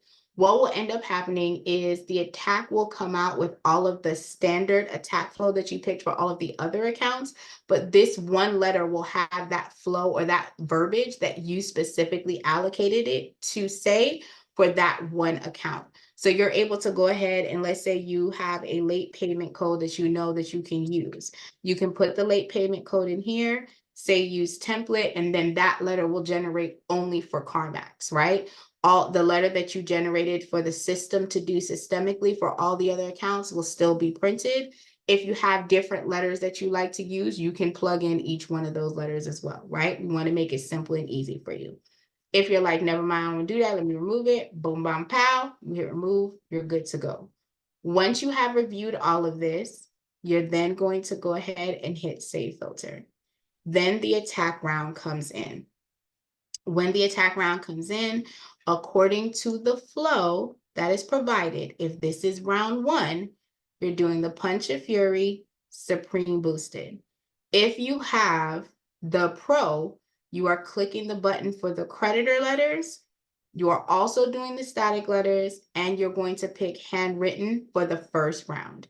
Okay, and the letter is going out first class mail. If you're having the system send the letters out for you, you're doing single-sided and it does not have to be in color. That's basically what the first month is telling you across the board, okay? So you're gonna go back over to Dispute Panda. You're gonna go Punch of Fury, handwritten. If you have the Pro, you'll click this box option that says for Pro only. You're gonna hit Supreme Boosted and you're gonna hit Start. Once you do that, you type in confirm, the letter will be generated for you, okay? Once that letter is generated, you would come back in, you would do static letters. You're going to click the handwritten box again. You're going to scroll down and you're going to select all of the secondary bureaus that apply. Okay, and as long as you have $1 or more in the actual bucket, you'll be able to print your static letters for free. As you can see, it's not going to print it for me, Chad. It's going to tell me get your life. You need to have at least $1 in credit to create the static letters. All right. Once you have the letters for your clients, you can click download here, or you can click the green box to mail it out. Remember, it's first class, so you do not have to do certified mail. You're going to switch it from double-sided yes to no. You do not have to change the color, and this is the price. So if you're electing to shift, right, and you're saying, oh, I don't have the $34.31, you just hit cancel, you put the money in your bucket, you come back to your client, click on the tag, and do the mail out, and the system will mail it out for you. iPhone says, do you have to mail? You already answered that question.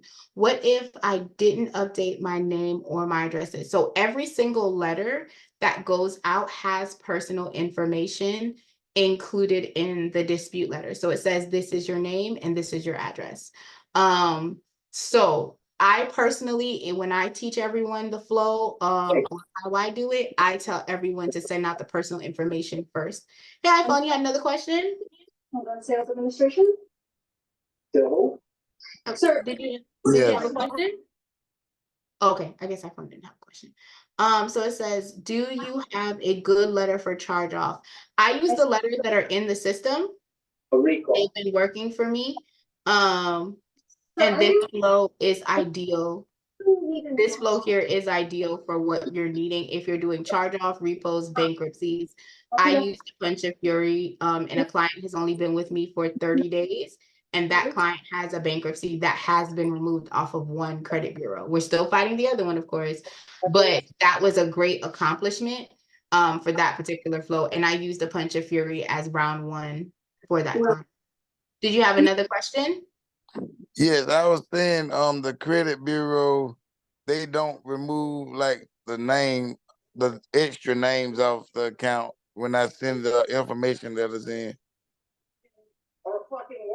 So I created a personal letter that I use, and you can do that as well, asking them to remove any names that are not applicable. But on the letter itself, it does tell them that this is your only name and your only address, and they should be removing it.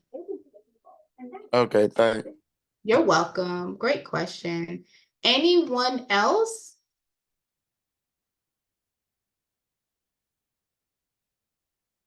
Any other questions? Hey, Corey, welcome back, my love.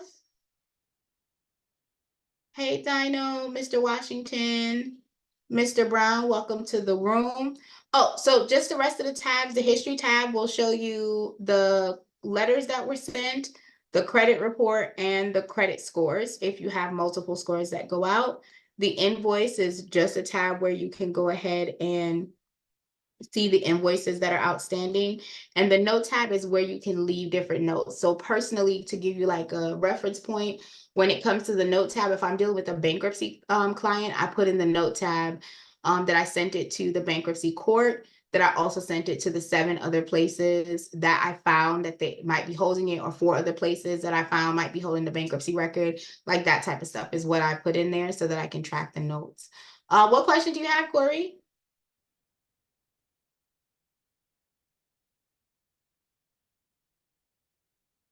What question do you have, my love?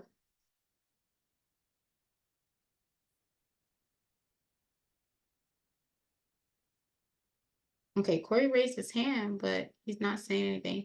If you can't come off mute, you can write it in the chat. I'll read it for you. Any other questions, guys?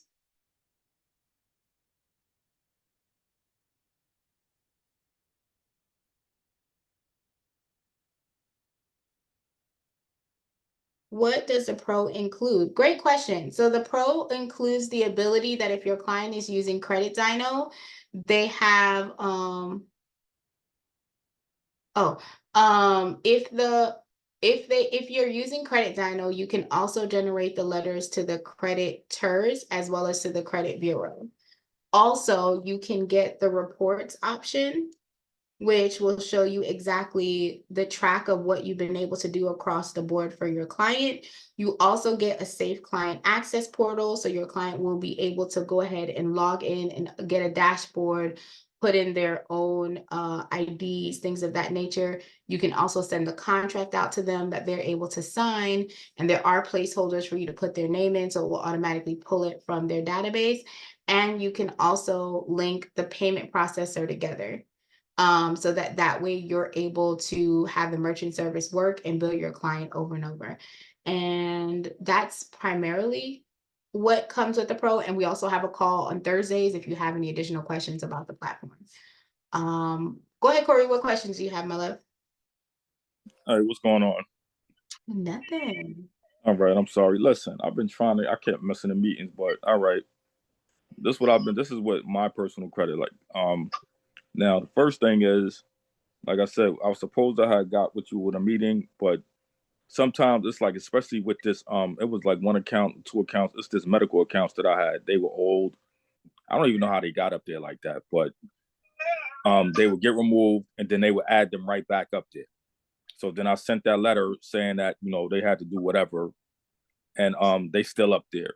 And then the next thing is, it's just like, especially with my TransUnion score, like it'll jump up and then like the same day it'll jump right back down again. So and it's not nothing new negative added up there. One second. When you say that it's the same day as jumping back down, I like to ask this question. Are you using multiple monitors? Well, yeah, I do that just like to keep, like I said, I use the Credit Dino just to do what I got to do. But as far as the, like I said, I'll use Credit Karma. I got Experian. I got Equif. I got them all. You know what I mean? But just to see, but I use Credit Dino just to make, you know, I do that with the disputing. But like I said, in the Credit Karma, and it'll jump up like 25, 30 points. And then the same day, it'll jump right back down again to the same score that it was. And I've been having very, very little movement. Like when I first started the disputing process, I'm following the tag flow. Everything was working great. Then like my Experian keeps going lower and lower and lower for some strange reason, but it's nothing, no new negative items being added, and the score keeps dropping. Let me see, I can look right now.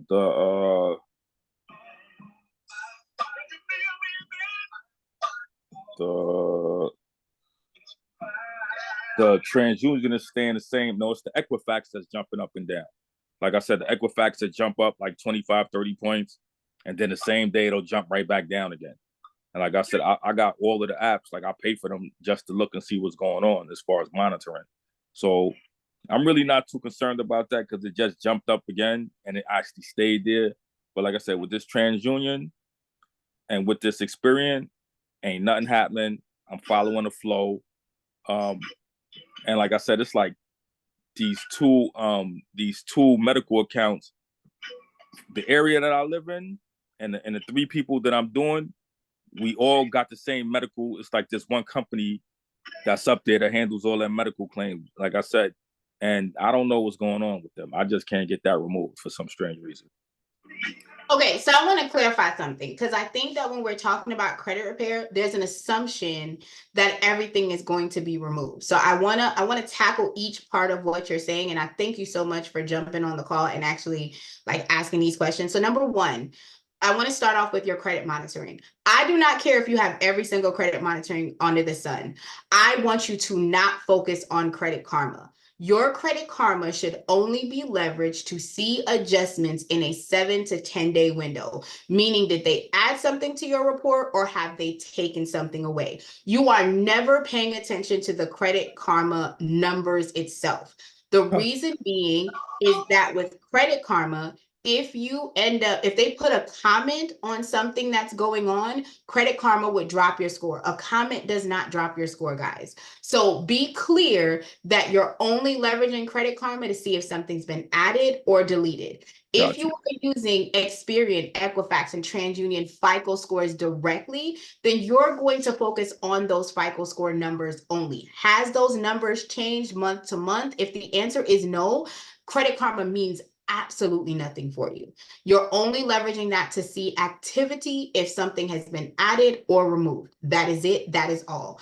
I tell my clients that all the time because they'll call me and be like, oh, I got an alert that something happened. Child, do not talk to me about Credit Karma unless you have a new collections that is showing up there. Then we need to have a different discussion. So that's one part. Okay. Second part is, I hear you talking about the letters, but I'm very, very adamant when I do trainings and when I have conversations that credit repair is a two-sided coin.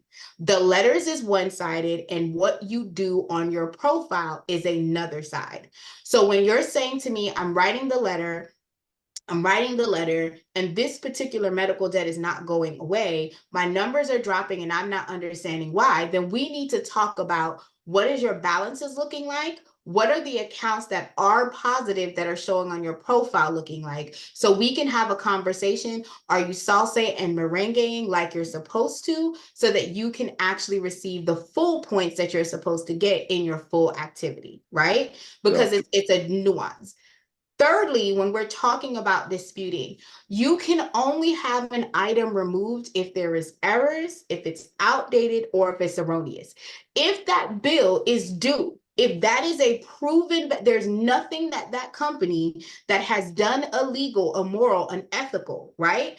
That you can tangibly prove. You went to MetLife, you got the treatment, you did get this bill, you cannot expect for it to be deleted off the credit report. Now, with that being said, specifically in the area of medical, there was a law that was passed January, I think it was last year or the year before, I'm sorry, July, the last year or the year before, that specifically stated that when it comes to medical bills, anything under $500 is supposed to be deleted from the credit report. Anything under $1,000 was supposed to be deleted off of the credit report for 1 year to allow the client to process it on their own. One of the things that people do not take advantage of is going to the actual medical provider site and finding out what is the self-pay cost if the person did not have insurance. You can leverage that to call that particular company and say, hey, I don't have insurance, or I didn't have insurance at the time. Is there a way that you guys can help me pay this bill? Two things are going to happen. Number one, once you get on a payment plan, or once you get on something that is going on with that specific vendor and you've initiated the payment, that collection comes off of the credit report. So you're fixing yourself and you're removing the debt off the profile. So I don't want everyone to think you come here and everything just gets deleted. Understand that the premise is, if it's out of date, if there are errors in coding, if it didn't happen. So if you're talking about someone who went to this medical center or never went to the medical center and does not owe this bill, then validly it should be removed, right? But if they did go to the center and we have validated that that debt is there, then we now have to have a discussion on how are we going to attack that. And I think that that's a lot of times what we're missing, even when it comes to charge-off accounts. When I'm having conversations with clients when it comes to charge-off accounts, if there is nothing that I can do to get that deleted because it's a valid debt, we're going to have a settlement conversation, because once the account is settled, I have a better way of getting that debt removed. Or we might be able to have a pay per delete conversation to say, okay, I'm going to pay this company $300 to settle the account. And when they cash that $300, they're going to delete the item off of the credit report. So we can't just focus on this letter, this letter, this letter. This letter is only going to be able to work if they are having coding errors on the back end. Like if it says charge off and collections, it cannot be both, it can only be one. If the amounts are incorrect, if the balances are wrong. When it comes to late payments, if you pull your statement and it shows that they're reporting you late in January, but you actually paid on time in January, you can send that payment history in so that it can now be updated to help your client, right? But there are different methods that you have to utilize. So when you're saying, hey, this won't come off, we have to talk about the whys behind the back end when it comes to that particular account. Does that make sense, Mr. Corey? It makes sense. I'm gonna have to get with you on the conference because, like I said, the particular debt that I'm talking about, like I think I remember, but I don't. I know the time is up. Like it should have been off because actually I had a surgery on my hand. I had broke my hand, and at the time I had Blue Cross Blue Shield, but something was going on, and it was emergency surgery. Okay. So by the time I got it restated, it was too late. I think I'm thinking that's what it was, but they had took off like a prior balance because it was something that we could do at our local hospital, and they took off something, and then they had an old. So then I was asking the lady, well, why you just didn't backdate it till way back then, so you could have took off the whole balance because you see my insurance was in order. I'm that's just the brief scenario. I don't know what it was, but the balance is a lot of money. Like I said, it's like it's a lot. One is like, if I'm not mistaken, one is like 6,000 and change, and the other one is like 4,000 and change. That's why I know it was a surgery. That's the only surgery I had prior to what I had. You know what I mean? Like I never had any surgeries, anything like that before.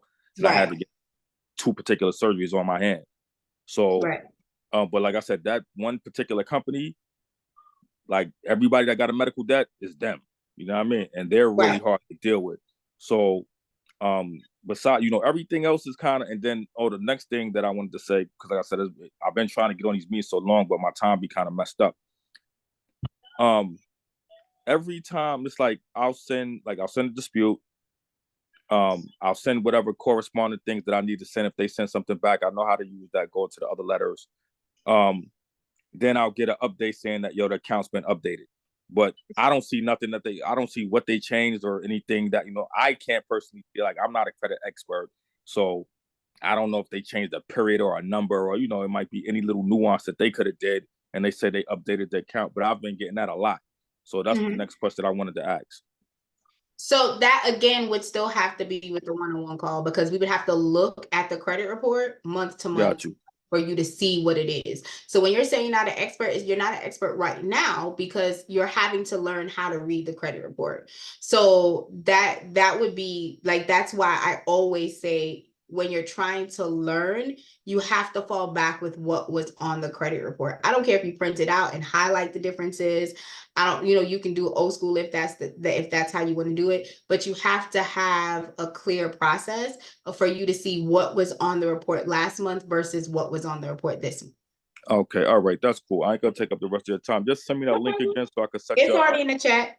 It's already in the chat? All right. Yes, sir. Thank you. My pleasure. And the boot camp, just for anyone who wants to join the boot camp is going to be on March 22nd. I am working on the landing page to get it live. If anyone wants to join the boot camp, let me know, because I'm giving away my secret sauce on how I kind of dip and pivot in these credit streets. So the question that iPhone had is, what if a company keeps opening an account and reclosing it? So I would need to have a little bit more backstory as to why that's happening, because the company cannot reopen and then close the account. It's open or it's closed. So if you're still making payments on the account and then you fall delinquent again, that might do it, but that's playing with your numbers, and you can track that information and reach out to the company directly to find out why that's happening, like what's going on. Because and you tell them, like, I pulled my credit report in January and it said it was closed, and now I look on it in February and it says it's open, but then in March it says it's closed. What are you guys doing? This is affecting my numbers. Like, do not feel like you don't have the leverage just because you may not have the codes behind you. Like, remember that you can still call them and ask them, hold their feet to the fire. Why are you doing this? Why is this happening? Here is the proof that you're doing this to me, and I'm trying to get a house, I'm trying to get a car, and y'all are jacking up my life, right? You can utilize that. Mr. Brown says, if you're using Identity IQ, you are not able to do the pro letters to the actual creditors. You can still select the regular rounds that's notated here, and you can do everything else, but you will not be able to generate the creditor letters if you're using any other credit monitoring outside of Credit Dyno. But everything else still applies. The safe client support access, the contracts that you're able to upload, all of that stuff applies. Don't forget to follow us on Instagram, on YouTube, and heart there if you need to. How about child support debt? Whether it's child support, repo, collections, charge off, bankruptcies, the flow is the flow. I utilize the same flow for most of my clients. I still use the old flow that was in the system. So if you guys are a little bit more seasoned, y'all might be aware of it. But the flow is the flow. It doesn't matter who you're with. Nothing to be worried about. Yes, please, I emailed you for it. Okay, Dallas, I'm not quite sure what you emailed me about, but I will read the email, Hunty, not tonight. When I get off of this live, I'm going upstairs to stalk my husband because he's off of work, okay? And I got to stalk somebody. I am interested. Are you interested in the boot camp that I'm loading? If you are, just let me know. I'll actually grab the link to the boot camp in a second and drop it in the system. Is it a charge off? Is a charge off. Okay, so a charge off cannot be open unless it's with a new company. So for instance, I had a credit card with Capital One. The Capital One account went into charge off status. Capital One sold it to LVNB. LVNB will now have it as an open account within their database. Now, if LVNB sells it to Debts R Us, Debts R Us is now going to have an open charge off on their profile. But if it's still with Capital One and it's a charge off, it cannot be a charge off and open. Open means that you're still able to use the card. You're still able to have access with the original debt collector. With the third party person, that open just means that the account itself is still open with them for them to be able to collect the file, not necessarily that the account is open for you to utilize. Great question. Is it possible to remove bankruptcy? Yep, I have one client that I was able to remove it off of one credit bureau off of the first round. I have another client that I didn't get it off till round 6. However, I use the same flow to get off bankruptcy. Great questions. I have a few questions. Can you unmute? Of course, Mr. Brown, come off of mute now. Come off of mute. Let me go ahead. My mentorship program is loading as well. So yes, I will put that information in the chat also. Hey, I'm sorry, I heard somebody's voice. I talk too much. What's up, boobs? I'm good. So I had a question regarding the Credit Dyno. So I do understand that if the client does sign up for Credit Dyno, do get a free attack. I did come in on the part where you said that if we had some templates already kind of pre-made in CRC, that we can upload those as well. So my question would be, if I was to sign up for the Pro and want to just strictly dispute with the secondary bureaus first before the attacks with the main 3, is that possible, or is it all kind of in one?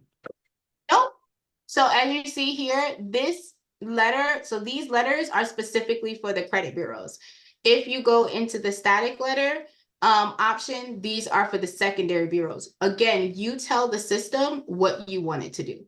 So you can physically say to the system, I want you to send out letters to the secondary bureau. You're selecting that option and sending it off. You get to control the system as to what it's going to do first, second, and third. So for me, I very much, I'm grabbing the form, guys. Give me 1 second. I'm going to drop it in the chat. I'm building out the landing page. So I've been saying that for a while. I'm just so super perfectionist. So please forgive me. But I do have the information in the chat now. Good night, Miss S. Rice. Thank you so much for pulling up in the club. But yeah, personally, I get the personal information out first. That's what I do. That's my day 1 flow. Before I even start disputing, the very first thing I do is send out that personal information letter. I send out that announcement that says, hey, my personal information has verbiage on it that has the FCRA coding on it. That is what I do day 1. And I send that out to the main 3 credit bureaus. And then I also send out a request to the secondary bureaus for their full profile. that is my first flow that I send out for the clients, because what I don't want to do is send off a letter to DataX, Clarity, Microbuild, and they don't have a file with them, right? That's wasting paper for me. I already want to know out the gate, does my client have a file here, so that they can get the report, and then I can go ahead and start disputing. So that is normally my day one. And then after they get all the responses back, then I go and start disputing, right? So you can skin this cat. I want everyone to understand that credit repair is just like how you can tie your shoes different ways, right? Or you can cook fried chicken differently. Everyone, some people use a wet batter, some people use a dry batter. It all depends on your taste and your sauce and what you get results in. So I don't want you to feel like one is better than the other. I just want you to create a flow and then track your level of success while you're going through. But to answer your question, you can definitely start with the secondary bureaus first. Okay. Now, does Credit Dyno allow you to, I guess, pull the credit report, for example, let's say Credco or No. So you would have to actually contact the secondary bureau Correct. and then dispute here. Correct. That's all I needed. Mm-hmm. Thank you. You have to get it yourself. Absolutely. Great question. So it does not allow, the only thing that we have access to pull, and that's just realistically, like if you want the reports, you have to go out and get them.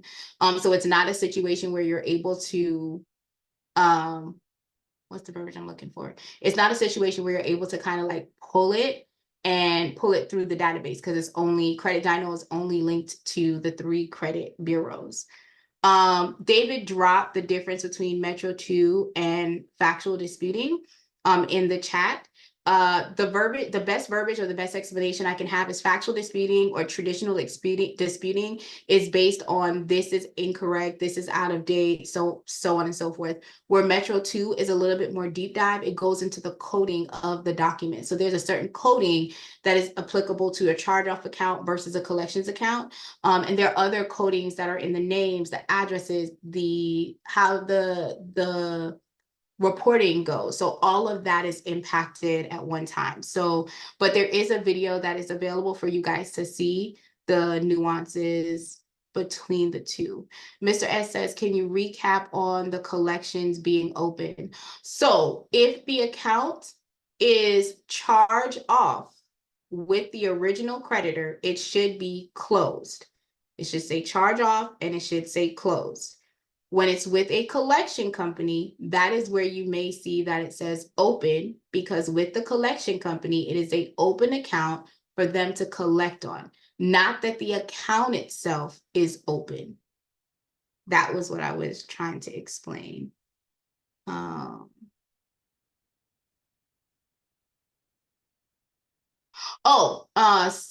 Sarita said, you send what to the secondary bureau? So the secondary bureau houses your information. They feed information into the credit bureau. So like LexisNexis, Clarity, Microtel. So the first thing that I do is I request for the report, because if the client does not have a Microtel report, or if they don't have a Clarity report, I don't need to generate a dispute letter to that one particular company because they have nothing there. So when I would go into the static letter option, if I know that my client does not have a factor trust account, which hardly never, but like I've seen people not have a Clarity account, but I've not seen a lot of people not have a factor trust account. So let's say this is round 2, I already have the report. I would know it doesn't make sense me disputing with Clarity because they don't have an account with Clarity. So I'm just not going to pick that option in the rounds of dispute that I'm sending out from my client. Any other questions? That was lightning. That was lightning right there. It's a lightning round. I love it. I love it. Okay, I did drop the link for the class. What else was I gonna say? I dropped the link for the class. I dropped the link for if you guys want a one-on-one session with me, so that's there as well. Do you guys have any other questions or concerns before I let you go?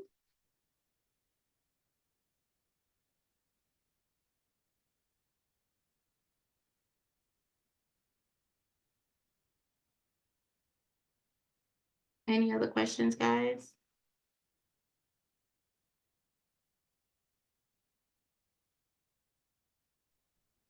Okay. Brown? Hello. Hey, what question do you have, Miss Brown? I'm trying to find out. I have some inquiries in bankruptcy. So I want to know the difference in price for your boot camp or your one-on-one because I'm not sure which way I should go. I don't have bad credit. I'm like between 715 and 740, but my bankruptcy and I have a lot of mixed accounts, but they are there's no late payments on it. So I'm trying to get the inquiries and the bankruptcy off. Are the inquiries not attached to an open and active account? 3 or 4 of them are not open to an open account. Okay. So if you want to book a one-on-one, that's fine. That's my fee for a one-on-one for 1 hour is $97. If you want to come to the boot camp, there are different prices. It's a 2-day boot camp. Day 1, we're focusing on personal credit. Day 2, we are focusing on business credit. So we'll have a couple of tax people that are coming in and business credit people to come and answer questions. And so it's completely up to you as to which one you want. Oh, wow. So that's what the 2-day boot camp gives. But as far as to answer your question, I wouldn't know. It depends on kind of like what you specifically want. So if you want some one-on-one time to kind of look at your actual report and we have a conversation as to what you can do, that's completely fine. I do give away a free letter for everyone that books a consultation call and we review your profile. I give away a free letter there. But Okay. it's completely up to you. The boot camp is still available. I'm not closing it down. Hold on 1 second for me. I'm so sorry, Sure. guys. Hold on 1 second. I think give me 1 second.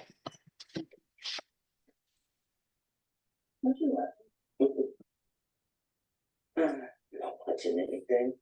Just watching me. Yeah. So sorry. My son was trying to come in and I'm like, what is that noise? So yeah, so it's completely up to you if you want to do the boot camp, or if you want to do both. The 2-day boot camp is a Friday at 7 and then Saturday, I think we're starting at about 11. And like I said, I'm bringing a tax person in, 2 business people to kind of help out and answer questions there. But whichever one works best for you, I'm here for it. iPhone, did you have a question, my love? Oh, did you have another question, Miss Brown? I'm sorry. No, ma'am. Thank you. I appreciate it. No problem. How do I get the letter for settlements? Miss Clay, since you were in the first class that I had, can you check your drive to see if we covered that? If not, then if I did not cover, I believe that I covered it in the video. I don't think I covered it in there, but you know how we have our meetings on Sundays. We had one over a settlement. It was a settlement meeting, and you had told me to email you to get the information, and I didn't email you to get it. So I'm gonna watch the replay in our group so I can know what letter you're talking about, because you know I don't remember. But go back to the video and tell me if you can go back to the video and let me know, because this week I'm booked. I think I have a couple of spots, but I'm coaching a lot this week. So if you can tell me what specifically I was supposed to give, because I know we broke down the settlement into like a 4-part series and we only did part 1. So let me know if you can go back to the video and tell me what it was I said I was going to give, I will give it to you, because I'm a woman of my word. No problem. Thank you. My pleasure. Thank you. iPhone, did you have any questions? Yeah, I had one more question. My credit dyno isn't uploading my Equifax to my 3 credit profile, and I keep calling, but I can't never get anyone to contact me back.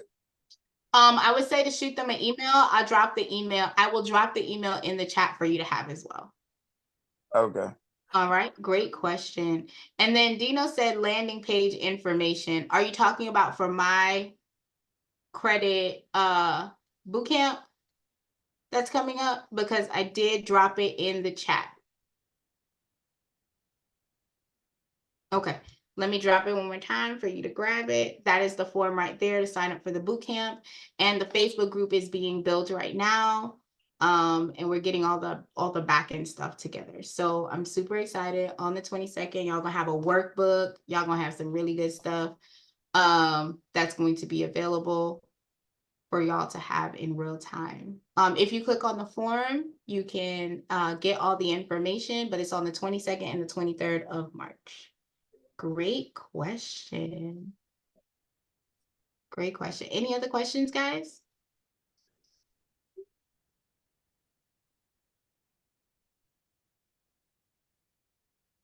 Any other questions? All right, all right, all right. So it sounds like all hearts and minds are clear. Join the community. Download the guide. See me Monday, Wednesdays, if you're on Pro Thursdays. Okay. I want to say thank you guys so much for coming on here and being a part of my day. I really appreciate you giving me time to kind of like talk y'all ears off and give y'all a little bit of sauce that I know in the game. I do appreciate you, and I hope you guys have a great night. Bye, guys. Hey, David, do you need me? Hold on one second.